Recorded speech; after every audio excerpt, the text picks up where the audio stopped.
Yang terhormat Ustaz Anwar Musyadat selaku pengasuh Majelis Ta'lim dan Fikir Anwar, yang terhormat Abah Saiful, beliau ini sesepuh Masjid Al-Ikhlas ini. Beliau itu banyak berkarya tapi berusaha tampil diam, nggih. Sedikit beliau ini ahli thariqah, nggih. Beliau itu kuliahnya jurusan alam barzah, nggih, alam kubur, nggih. Jadi jenengan umpami takon apa mawon teng jero kuburan, beliau saged menjawabnya, nggih. Leres nggih. Niki Abah Joni juga sesepuh Al-Anwar. Ini juga kuliahnya di jurusan ya di samping pendalaman agama, juga kuliahnya jurusan hukum karma sama hukum gantung, nggih. Nggih, niki luar biasa, alhamdulillah menemani kita sedaya. Dan itu Ustaz Dedi yang terhormat dan Gus Enji serta jamaah sekalian, Pak Sul jadi Bojonegoro, matur nuwun nggih.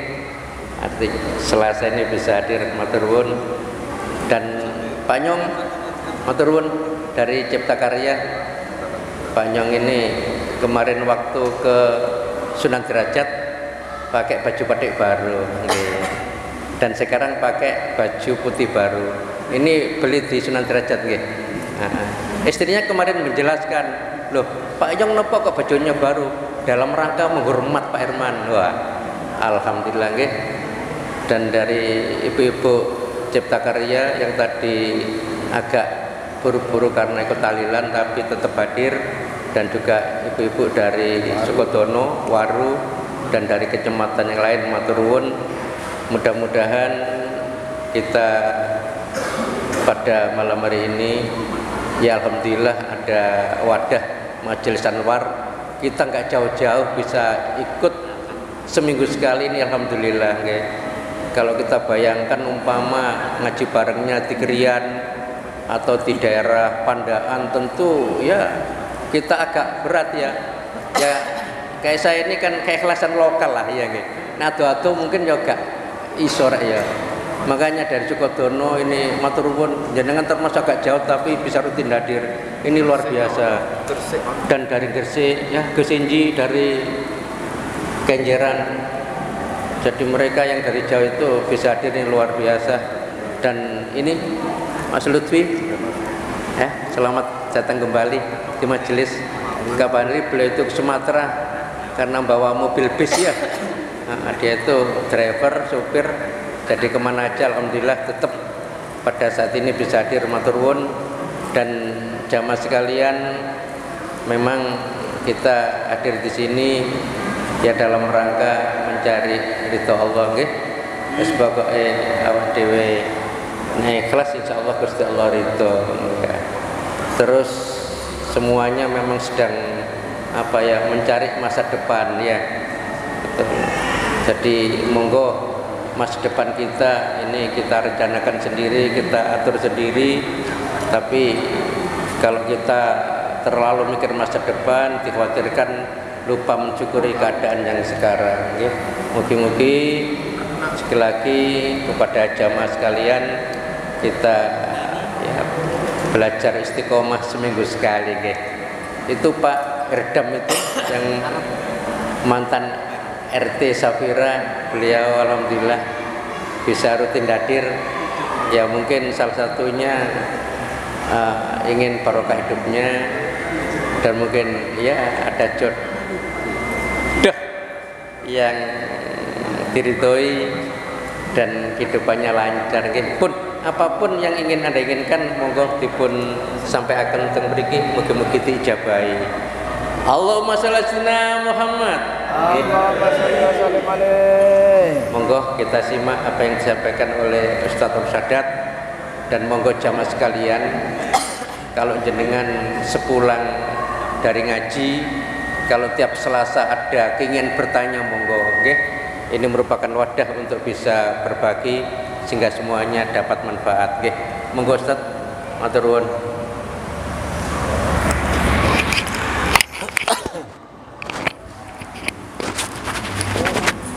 Sudah nyala belum? Oke.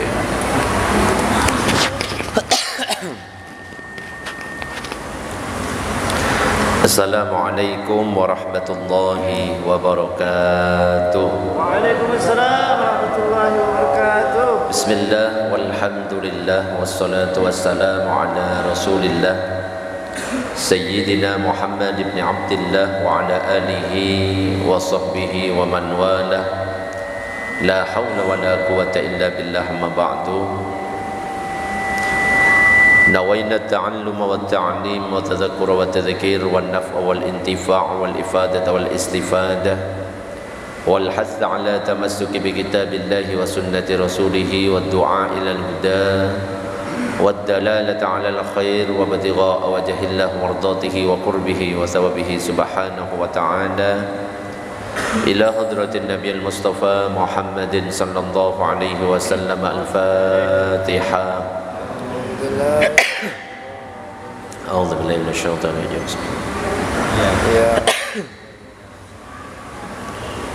Para jamaah, Bapak Ibu yang dirahmati oleh Allah, alhamdulillah pada kesempatan malam ini kita masih diberikan kesehatan oleh Allah, masih bisa istiqomah untuk hadir di Masjid Al-Ikhlas.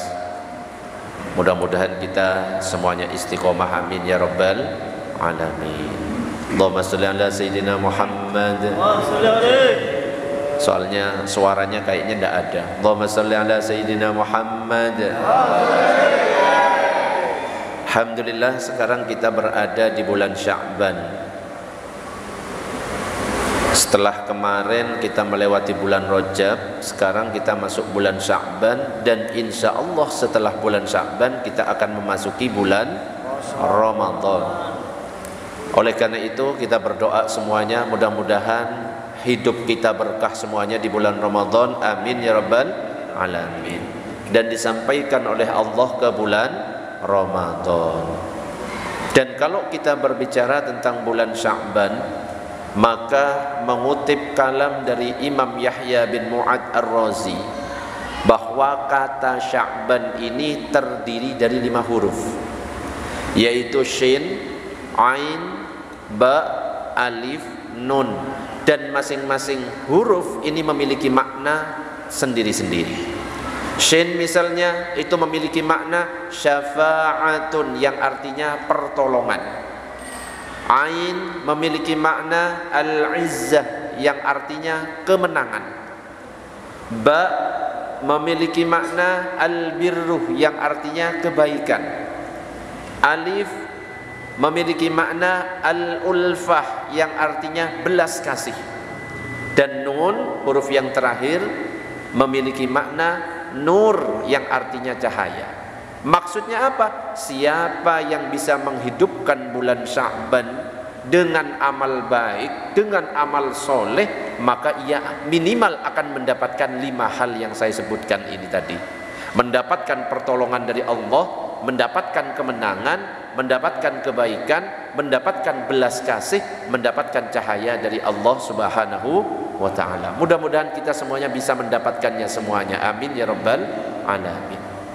Dan di dalam kitab Madza fi Sya'ban yang ditulis oleh Sayyid Muhammad bin Alawi Al-Maliki menyebutkan ada 3 peristiwa penting di dalam bulan Sya'ban, yang mana 3 peristiwa penting ini bisa berimbas pada kehidupan beragama seorang muslim. Apa saja 3 peristiwa ini? Yang pertama adalah peralihan kiblat. Itu terjadi di bulan Sya'ban. Yang awalnya umat Islam dulu itu ketika sholat menghadap Masjidil Aqsa, di bulan Sya'ban terjadi peralihan kiblat, perpindahan kiblat dari Masjidil Aqsa, berubah kiblatnya menjadi ke arah Ka'bah yang ada di Masjidil Haram. Dan ini disebutkan dalam surat Al-Baqarah ayat 144. Qad nara taqalluba wajhika fis samai falanwalliyannaka qiblatan tardaha fawalli wajhaka satral Masjidil Haram. Sungguh kami melihat wajahmu kerap menengadah ke langit, maka sungguh kami akan memalingkanmu ke kiblat yang kamu sukai. Palingkanlah wajahmu ke arah Masjidil Haram. Jadi Peralihan kiblat ini merupakan sesuatu yang memang ditunggu-tunggu oleh Rasulullah. Dan Rasulullah ini bahkan diceritakan sering berdiri menghadap ke arah langit menunggu wahyu, berharap ada wahyu supaya apa? Supaya kiblat yang awalnya di Masjidil Aqsa dipindah ke Masjidil Haram. Dan pada akhirnya di bulan Sya'ban ini turun wahyu, ayat yang tadi saya bacakan, maka Nabi Muhammad diperintahkan untuk beralih kiblat. Dan ini konon katanya terjadi di bulan Sya'ban pas waktu sholat duhur, ya. Jadi lagi sholat duhur ada turun ayat diperintahkan untuk beralih kiblat, langsung muter semuanya ke arah Ka'bah. Makanya tempat sholat yang ditempati untuk sholat itu nama masjidnya adalah Masjid Kiblatain. Masjid Kiblatain ini artinya dua kiblat, karena Nabi pada waktu itu sholatnya menghadap ke arah dua kiblat. Menurut Imam Al-Qurtubi ketika menafsirkan surat Al-Baqarah ayat 144 yang tadi saya baca tadi, Allah memerintahkan Nabi Muhammad untuk mengalihkan kiblat pada malam Selasa bulan Sya'ban yang bertepatan dengan malam nisfu Sya'ban. Insya Allah malam nisfu Sya'ban ini bertepatan Selasa depan, ya. Selasa depan malam nisfu Sya'ban kebetulan berbarengan dengan kegiatan Isra Mi'raj Majlis Al-Anwar Sidoarjo. Dimohon kehadirannya semuanya. Nanti insya Allah kalau tidak ada kendala, yang akan menjadi bintang tamu adalah siapa? Ya, ya sekali-sekali biar nggak laki-laki tok, ya, biar nggak Pak Herman tok bosen. Sekali-sekali kasih ustazah, ha? Jadi seger. Pak Freddy yang biasanya ngantuk langsung gini melotot, ya. Abah Ipin, mana Abah Ipin? Belum muncul, ya. Jadi para buaya-buaya darat nanti di depan semuanya nanti itu. Allahumma shalli ala sayyidina Muhammad. Yang kedua, peristiwa yang terjadi di bulan Sya'ban itu adalah penyerahan rekapitulasi keseluruhan amal kepada Allah. Jadi salah satu hal yang menjadikan bulan Sya'ban ini adalah utama adalah pada bulan Sya'ban ini semua amal kita akan dilaporkan kepada Allah. Dan Sayyid Muhammad bin Alawi Al-Maliki mengutip sebuah hadis yang diriwayatkan oleh Imam An-Nasai yang meriwayatkan dialog Usamah bin Zaid dengan Nabi Muhammad. Jadi Rasulullah pernah ditanya, wahai Rasulullah, aku tidak melihatmu berpuasa seperti engkau berpuasa di bulan Sya'ban karena seringnya. Jadi Nabi Muhammad salah satu amalan yang dilakukan di bulan Sya'ban banyak-banyak berpuasa, sering berpuasa. Maka Nabi menjawab, zalika syahrun yaghfulun nasu anhu baina Rajab wa Ramadan. Bulan Sya'ban ini adalah bulan yang terletak di antara Rajab dan Ramadan, dan banyak manusia yang melalaikannya. Nabi kemudian melanjutkan, wa huwa syahrun turfa'u fihil a'malu ila rabbil alamin. Dan bulan Sya'ban ini adalah bulan diangkatnya amal, dilaporkan kepada Tuhan semesta alam. Fa uhibbu ayyurfa'a amali wa ana sha'imun. Dan aku senang kalau seandainya amalanku ini dilaporkan kepada Allah, saya sedang berpuasa. Nabi itu yang sudah mendapatkan jaminan surga, mendapatkan pengampunan, lebih senang ketika dilaporkan kepada Allah dia itu sedang berpuasa. Makanya ya kita perbanyak puasa juga di bulan Sya'ban. Jadi setiap tahun sekali ada pelaporan amal, yaitu terjadi di bulan Sya'ban, tepatnya di malam nisfu Sya'ban. Kenapa kita kok berkumpul? Ya, biasanya habis maghrib kita baca surat Yasin 3 kali, berdoa kepada Allah supaya apa? Ketika dilaporkan minimal kita membaca Al-Quran. Oh gitu. Makanya sempatkan, kalau nggak bisa kita berdoa baca Yasin di masjid bersama-sama, usahakan kita membaca di rumah. Dan bulan Sya'ban ini adalah bulannya Nabi, bulannya Rasulullah Sallallahu Alaihi Wasallam. Kenapa? Ayat yang memerintahkan untuk sholawat, innallaha wa malaikatahu yusalluna 'alan nabi ya ayyuhalladzina amanu sallu alaihi wa sallimu taslima. Itu turun di bulan Sya'ban. Maka bulan Sya'ban dikatakan bulannya Nabi Muhammad, dikatakan sebagai bulan yang tepat untuk bersolawat.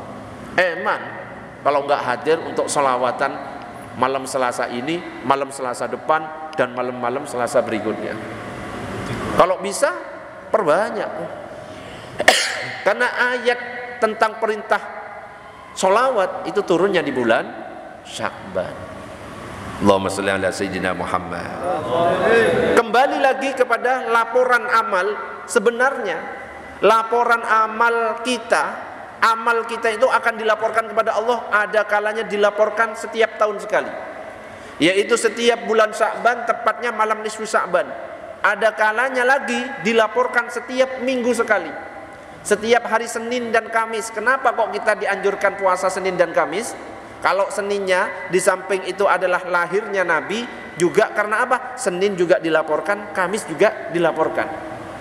Jadi ada laporan tahunan, ada laporan mingguan, ada laporan harian. Setiap hari amalan kita pasti dilaporkan. Kapan? Setiap subuh dan asar. Kenapa? Allah mengutus khusus malaikat malam dan malaikat siang. Malaikat malam itu menjaga dari asar sampai subuh. Malaikat siang menjaga dari subuh sampai asar, dan itu bergantian. Ketika asar bertemu semuanya gantian. Yang malaikat siang lapor, ganti malaikat malam. Ketika subuh malaikat malam lapor, ganti malaikat siang, dan begitu seterusnya. Makanya kalau bisa supaya nanti laporan kita kepada Allah, oh ternyata Pak Bobi lagi sholat, jangan sampai ditinggalkan sholat asar dan sholat subuh. Kenapa? Sholat subuh ini adalah sholat yang disaksikan malaikat. Inna Qur'anal fajri kana mashhuda. Sesungguhnya sholat subuh ini adalah sholat yang disaksikan oleh malaikat. Allahumma salli ala sayyidina Muhammad. Dan yang terakhir, bulan Sya'ban ini adalah bulan yang merupakan pintu menuju bulan Ramadan. Siapa yang membiasakan diri bersungguh-sungguh di bulan Sya'ban, maka nanti akan sukses di bulan Ramadan. Makanya para ulama itu mengibaratkan bulan Rajab adalah bulan menanam, bulan Sya'ban adalah bulan menyiram, sedangkan bulan Ramadan adalah bulan panen. Makanya doanya itu sudah dimulai dari bulan Rajab. Allahumma barik lana fima razaqtana wa qina azabannar. Belum makan malam ya. Allahumma barik lana fi Rajab wa Sya'bana wa ballighna Ramadan. Jadi para ulama untuk masuk ke dalam bulan Ramadan sudah siap di bulan Rajab. Jadi kalau sudah bulan Rajabnya semangat, Sya'ban akan lebih semangat, apalagi ketika masuk ke bulan Ramadan sudah panas, tinggal gas. Allahumma shalli ala sayyidina Muhammad. Apa saja amalan-amalan yang bisa kita lakukan di bulan Sya'ban? Yang pertama adalah memperbanyak puasa. Jadi dalam hadis yang diriwayatkan Imam Bukhari dan Muslim disebutkan, "Fama ra'aitu Rasulullah sallallahu alaihi wasallam istakmala siyama syahrin illa Ramadan wa ma ra'aituhu aktsaru siyaman minhu fi Sya'ban." Aku tidak pernah sama sekali melihat Rasulullah berpuasa secara sempurna sebulan penuh selain pada bulan Ramadan. Aku pun tidak pernah melihat beliau berpuasa yang lebih banyak daripada berpuasa di bulan Sya'ban. Jadi salah satu amalannya memperbanyak puasa di bulan Sya'ban. Sudah ada yang puasa? Ini bulan Sya'ban tanggal ke berapa? Tanggal ke berapa? Coba lihat. Sekarang Sya'ban tanggal ke berapa? Kok lali? Berapa? Atau jangan-jangan bukan bulan Sya'ban sekarang ya? Salah bulan. Bulan ke berapa? Sekarang tanggal 8. 8 Sya'ban. Sudah 8 Sya'ban yang sudah berpuasa? Angkat tangan. Senin Kamis Cocok, wong ustadznya juga belum puasa kok. Cocok jamaahnya nggak puasa. Allahumma shalli ala sayyidina Muhammad. Nah, jadi memperbanyak ibadah puasa. Jadi bulan Sya'ban itu ibaratnya ibadah rawatib, ya, ibadah sunnah yang mengiringi ibadah wajib. Jadi mengiringi bulan Ramadan yang sudah nempel dengan bulan Ramadan. Ibaratnya itu seperti sholat rawatib.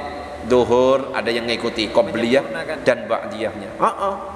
Jadi nanti bulan Sya'ban itu bisa menyempurnakan apa yang kita lakukan di bulan Ramadan. Terus apalagi yang bisa kita lakukan di bulan Sya'ban? Lakukan amal-amal yang biasa kita lakukan di bulan-bulan yang lain. Terutama tadi perbanyak sholawat di bulan Sya'ban. Kenapa? Perintah atau ayat yang memerintahkan kita untuk sholawat turunnya di bulan Sya'ban. Perbanyak sholawat, perbanyak istighfar, sholat tahajudnya, sholat duhanya, apalagi sholat hajatnya, puasa Senin Kamis, kalau perlu puasa Daud, kalau perlu dari 1 Sya'ban sampai 30 Sya'ban puasa.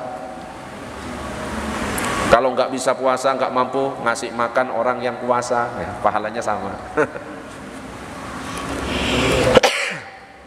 Dan yang biasa kita lakukan biasanya ketika masuk malam nisfu Sya'ban, salah satu amalan yaitu membaca surat Yasin sebanyak berapa kali? Sebanyak 3 kali. Di situ kita berdoa. Kenapa? Katanya Imam Syafi'i, qala Syafi'i, berkata Imam Syafi'i, balaghana anna du'a yustajabu fi 5 layalin. Telah sampai kepada kami bahwa doa itu dikabulkan dalam 5 malam. Awwali lailatin min Rajab, malam pertama bulan Rajab. Wa lailatin nisfi Sya'ban, malam nisfu Sya'ban. Wa lailatil Id, wa lailatil Jum'ah, malam Idul Adha, Idul Fitrih, dan malam Jumat. Jadi termasuk malam nisfu Sya'ban itu adalah malam yang mustajab, dikabulkan kalau kita berdoa di bulan Sya'ban. Makanya kalau kita habis maghrib kumpul, ya, baca Yasin, doa lagi, baca Yasin, doa lagi, baca Yasin, doa lagi. Dan tidak apa-apa, boleh dilakukan. Ustaz, apakah harus Yasin? Ulama mengatakan Yasin. Kalau selain Yasin boleh. Al-Baqarah, habis Al-Baqarah surat yang kedua An-Nisa, habis An-Nisa Ali Imran. Wes gak selesai-selesai, ya. Yasin itu karena yang paling familiar, yang sudah hafal, malah semuanya hafal. Hah? Kulhu hatam Ustaz, kalau kulhu 3 kali. 3 kali. Itu terlalu, ya. Kenapa yang dipilih Yasin? Yasin itu qalbul Quran, qalbul Quran, hatinya Quran. Diambil hatinya. Kalau Al-Fatihah itu induknya Quran. Jadi kata pengantarnya itu Al-Fatihah. Semua yang terkandung dalam Al-Quran itu sudah ada semuanya dalam Al-Fatihah. Kalau misalkan diurai daftar isinya, makanya julukannya beda. Bahkan dalam hadis yang sahih dikatakan man qara'a Yasin fi lailatin, siapa yang membaca surat Yasin di suatu malam ibtigha'a wajhillah, dengan mengharap ridha Allah, ghufira lahu, maka diampuni dosa-dosanya. Jadi sebenarnya sunnahnya membaca surat Yasin itu bukan malam Jumat saja, setiap malam, malam Senin, malam Selasa, malam Rabu, malam Kamis, malam Jumat, setiap malam sunnah membaca surat Yasin. Cuma karena kita mungkin gak sempat, akhirnya kita ngambil malam Jumatnya. Gak apa-apa, daripada tidak membaca sama sekali. Wallahu a'lam bissawab.